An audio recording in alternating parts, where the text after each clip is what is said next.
bienvenidas, bienvenidos y bienvenidas a este espacio, a BeneQueer. Este es un evento y primeramente es un espacio seguro, es importante mencionarlo. Aquí todas y todos y todas los que estamos pertenecemos, hacemos comunidad, nos conocemos, así que es súper importante que todos y todas y todos nos sintamos cómodos en este espacio. Bienvenidos otra vez y bienvenidas. Hoy tenemos un panel así súper de lujo, es un placer más bien para ustedes estar aquí hoy y compartir con esta gente, o sea, wow, aló.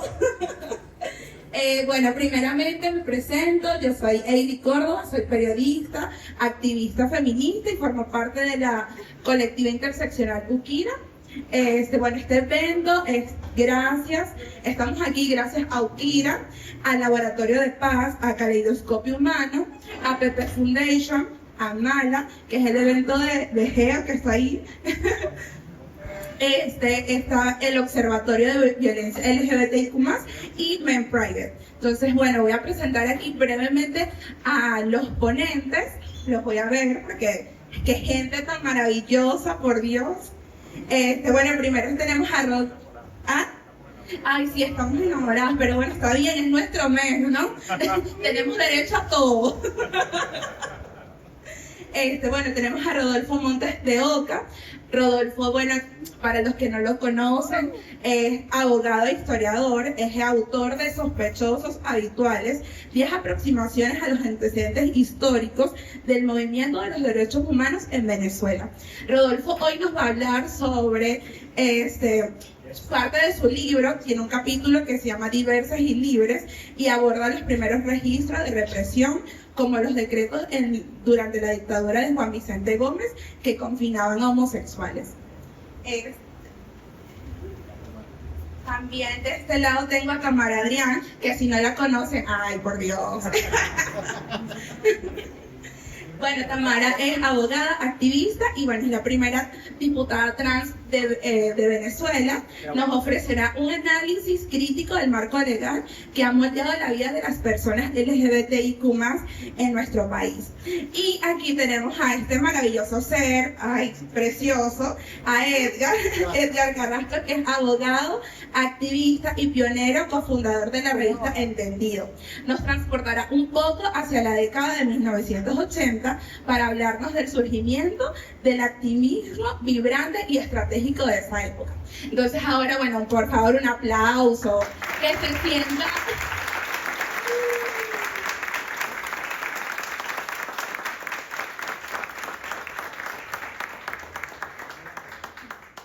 Bueno, ¿se sintieron recibidos? ¿Se sienten? Sí, ok, están animados para darnos todo hoy, o sea, todo más uno. Un día 24 de junio, y de verdad que estoy sumamente agradecido de que haya una asistencia tan masiva el día de hoy. Yo quiero hablarles un poco sobre lo que significaba la diversidad en el contexto de la historia de Venezuela, ¿no? Obviamente Venezuela es una república con una carga moral, una carga militarista que siempre ha estado presente. Lamentablemente nuestro proceso de separación de la colonia española fue una separación violenta y esa lógica guerrerista se transmitió también a los valores republicanos, ¿no? Y en un inicio la homosexualidad, la diversidad sexual siempre ha estado presente en la humanidad. No hay que ser un sabio ni leer, darse cuenta que es una dinámica constante y perpetua y que se va a mantener en los tiempos, ¿ok? Porque amar no solamente va conectado con el tema de género. Y en un inicio todo este tipo de conductas eran penadas, ¿okay?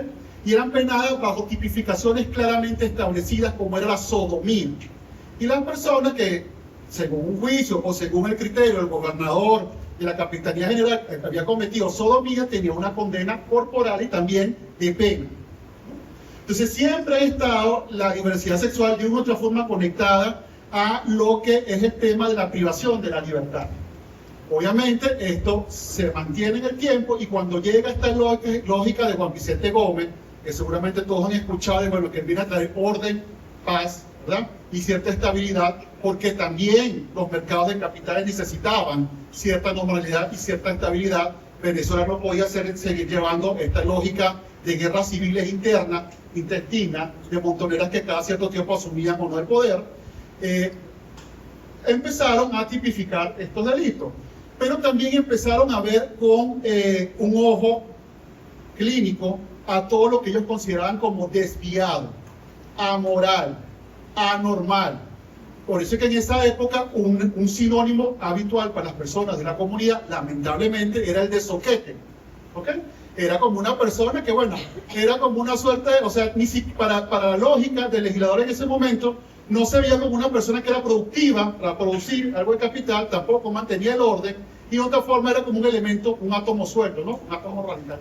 Por lo general, los temas de confinamiento durante la época de Gómez eran sumamente duros, eran severos, el tema de la alimentación era precaria, había un aislamiento, ¿okay?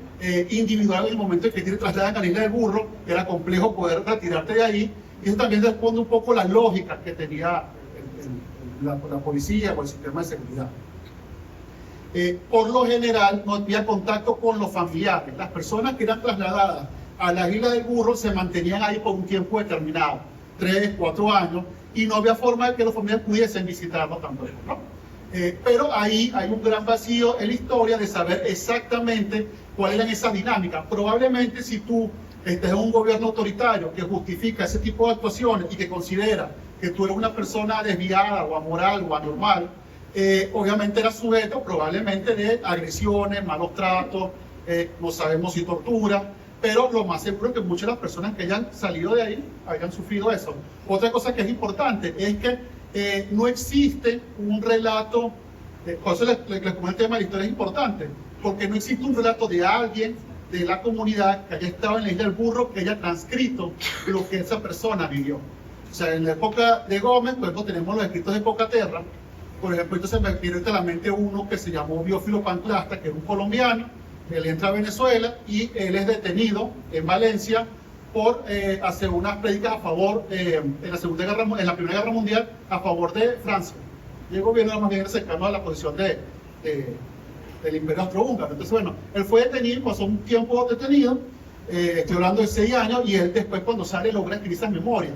Pero de las personas de la diversidad sexual que hayan transcrito esa vivencia en la Isla del Burro, no existe, o por lo menos no que hayamos descubierto hasta ahora. Sobre qué daño estructural y en el imaginario jurídico dejó esta ley y también a nivel social, porque fueron muchos años que estuvo esta ley hasta 1997. Mira, hay que empezar un poquito. El que no conoce la historia, su historia está destinado a repetir. Se dice mucho eso. Y hay cositas, complemento. Gómez tenía un hermano gay, ¿no es cierto? Sí, Juancho. Juancho.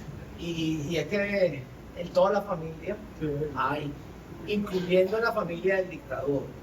Pero también, perdón. No, disculpa, para complementarte que con el caso de Juancho, miren que él es asesinado en el Palacio de Miraflores y realmente el Estado hizo todo lo posible para tratar de blanquear la imagen de Juancho. Entonces vieron como una suerte de conspiración política, no sé qué, que había otros elementos pues, subjetivos, sexuales, que bueno, que al final al parecer son los que detonan el asesinato, pero vean de ese momento que, ¿se imaginan él, en teoría el padre de la patria, ¿verdad? Que tiene un hermano que es bisexual? Entonces, para la lógica de la dominación, para la lógica del control del Estado, eso es impensable. Y eso, bueno. Pero que el asesinato lo cometió el esposo, el amante, que era también de la guardia como de honor, ¿no? Sí, entonces sí se comentó en la prensa de la época que había sido un asesinato que estaba vinculado a temas pasionales, como se le llamaba en esa época. Se enteraron de algo más. ¿Qué pasó? Se declaró inconstitucional. Por cierto, uno de los mitos que están por ahí en el chavismo temprano era Chávez nos hizo libres y eliminó, derogó la ley. No, señor. La declaró inconstitucional en la Corte Suprema de Justicia 2 años y pico antes de que eligieran a Chávez. O sea, causa consecuencias no hay. Pero bueno, son cositas que la historia hay que decirlas porque se repite por allí, no, que si no, Chávez no tuvo una defensa, fueron 2 años antes. Ahora, ¿cuál es la realidad de la ley de vagos y maleantes en el ámbito venezolano?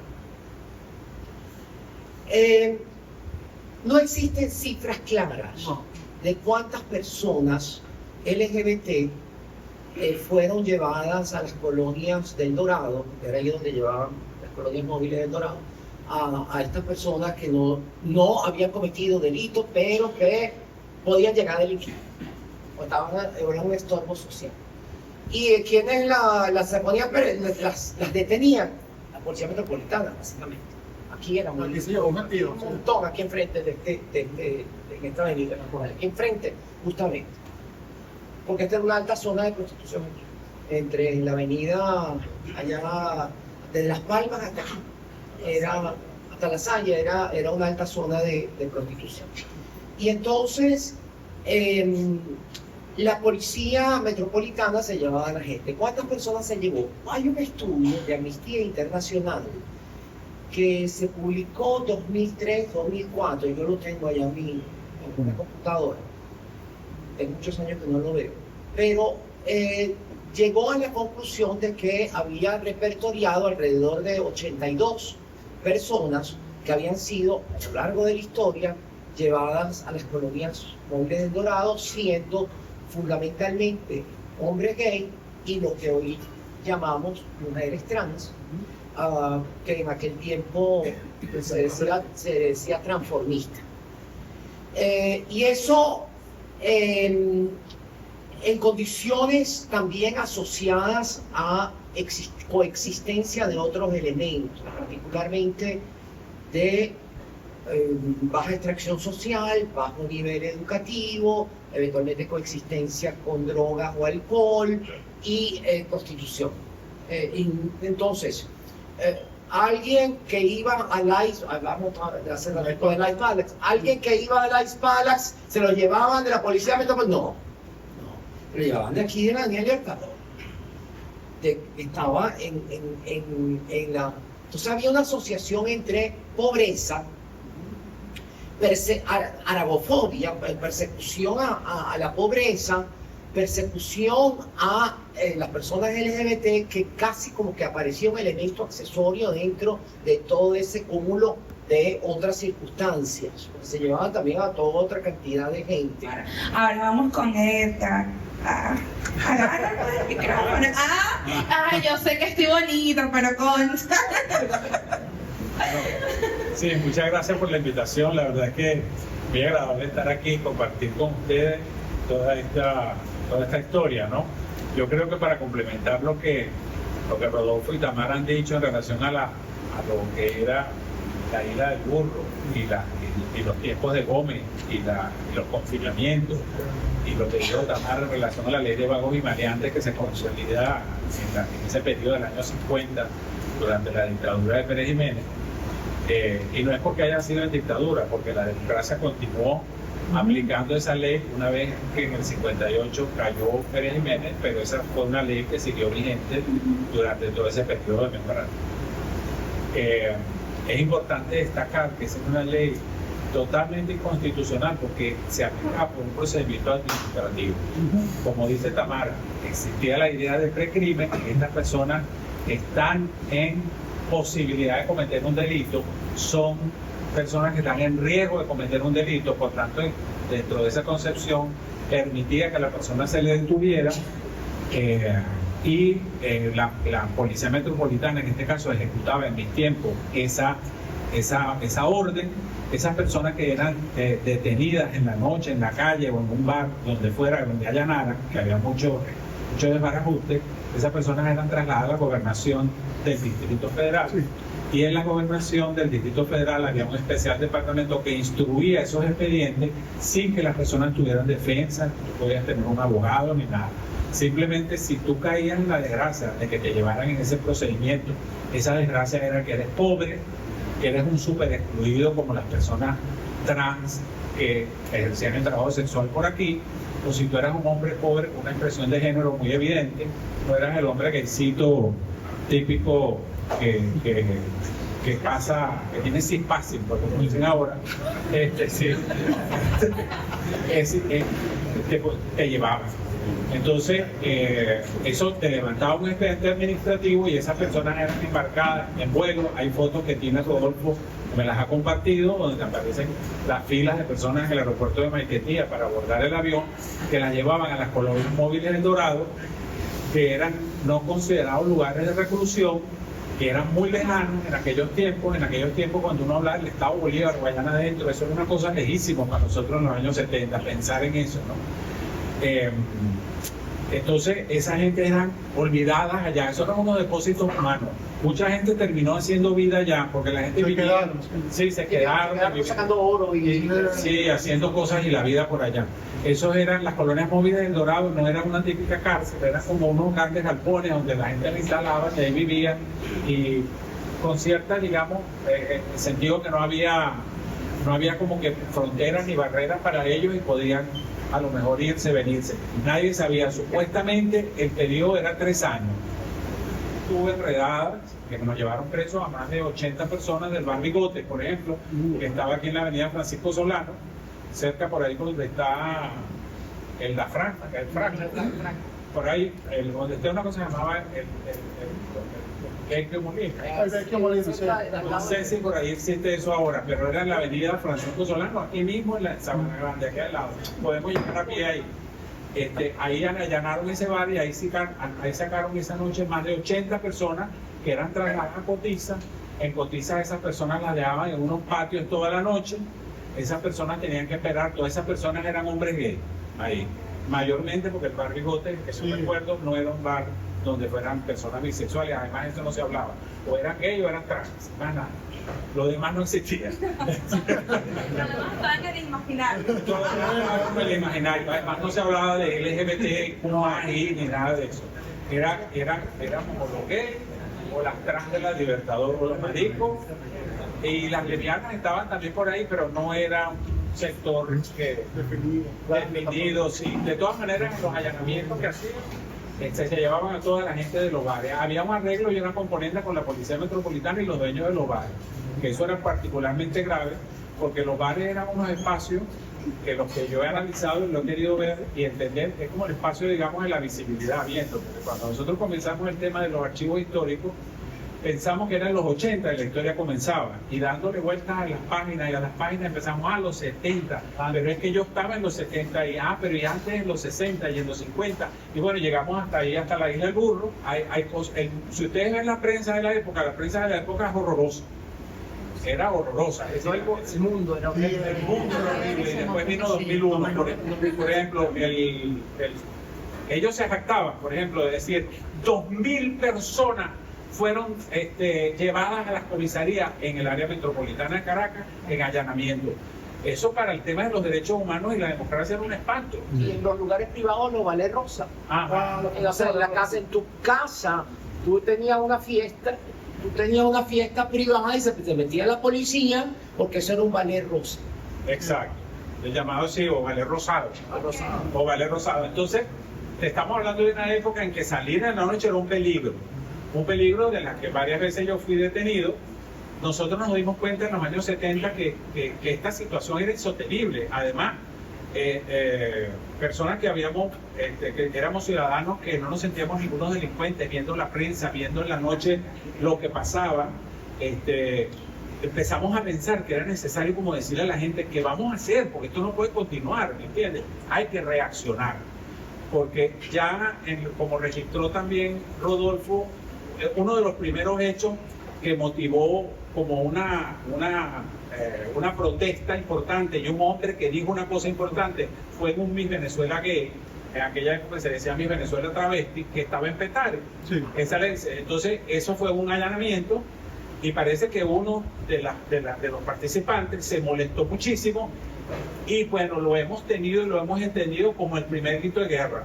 Esto fue como en el 73. 72. 72, que ya yo no me acuerdo cuántos años tenía. Pero... Eres joven, todavía. Todavía puedo levantar algo, ¿no? Bueno, entonces, ese allanamiento se llevaron presos toda esa gente, pero este hombre se levantó y por vez primera, en ese año 72, yo no me había graduado de abogado, estaba empezando a estudiar Derecho. Ese señor dijo ahí en Petare a la policía: yo soy un ciudadano y tengo derecho y a nosotros se nos tiene que respetar. Simple palabra, muy contundente para la época. porque todavía en los 80 la situación estaba crítica y grave. Entonces nosotros comenzamos a tratar, la primera estrategia fue aproximarnos a la comunidad que iba a los bares, eran los únicos espacios. Es decir, los bares tenían un gran sentido y eso era una cosa por la que tú querías que orientáramos. Sí, claro. A ver, yo, como te había comentado, a pesar de todo esto, cómo se articulaba en aquella época, cómo había espacios de encuentro, porque bueno, estaban todas estas leyes y obviamente me imagino que había mucho miedo, pero quiero que me hables de los espacios de encuentro, cómo se encontraban, cómo se reconocían. Creo que eso es importante también. Eso era sumamente importante porque es la primera vez, claro, cuando tú te descubres que tú tienes bueno, ni sabías tú que era orientación sexual ni nada, sino simplemente que tú eras raro, que vaina es esta, ¿entiendes? Entonces, empezar a pensar que tú no estás solo, es que hay otras personas, incluso yo tuve amigos que cuando los conocí empezamos a salir me decían, coño, menos mal que te conocí, pues yo pensaba que era yo solo, ¿entiendes? Entonces existía todavía esa cosa, que no existía lo que ahora llamamos comunidad, que somos felices de que exista, de que cuando ella empieza a presentar esto hable de que somos una comunidad. Eso es sumamente arrecho, ¿me entiendes? Y tiene un potente mensaje de cohesión social. Pero ¿qué pasaba? Los primeros bares no eran porque había una intención de crear un bar gay, eso no era así. Era que la gente, por alguna circunstancia, iba para allá, se encontraban ahí. Entonces tú empezabas a escuchar, no, para tal sitio. En el callejón de la puñalada. En el callejón de la puñalada hay un sitio que, bueno, hay más gente que no sé qué, que tú puedes ir. Por Sabana Grande también, camínate por ahí que no sé qué, ¿me entiendes? De hecho, existía la cosa que si, por ejemplo, yo en la Universidad Central, si decía, anoche fuimos para Sabana Grande, me decían, ¿para qué hacías tú por ahí? ¿Me entiendes? Sí se sabían de cosas y la gente fue yendo a esos lugares.